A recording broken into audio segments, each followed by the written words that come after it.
So here we are, what would be senior race day in the Isle of Man, and obviously we've got this Manx Solidarity Fund event going on here today. More about that in another interview.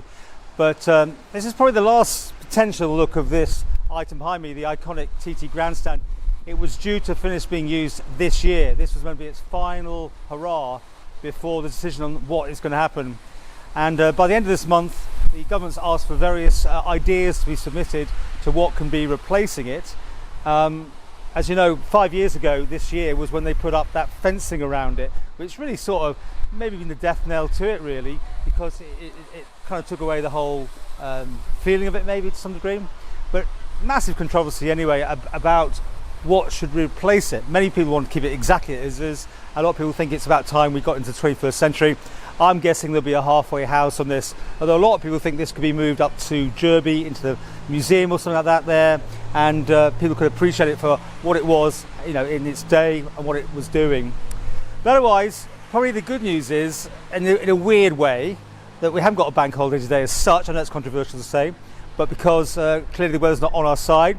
If there had been potentially the senior race day, there would be massive delays. This has been recorded about 12:30, 1 o'clock.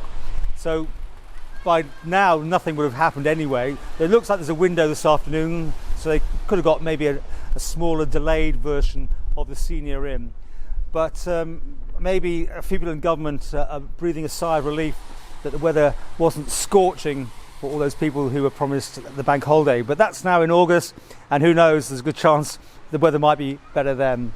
But the site here is quite bizarre to think this would be absolutely packed, rammed, all the visitors building up to this big occasion for the senior Isle of Man TT 2020.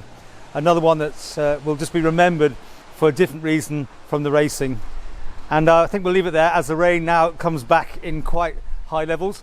It's always probably, as an aside, to bring in a water hosepipe ban, because as soon as that came in here, it hasn't stopped raining, it appears, most days anyway. So maybe there's a little bit of good in there that we're getting the reservoirs filled up. But as I speak, all the cyclists are coming out to take a lap of the TT for the Manx Solidarity Fund, and we wish them well on that.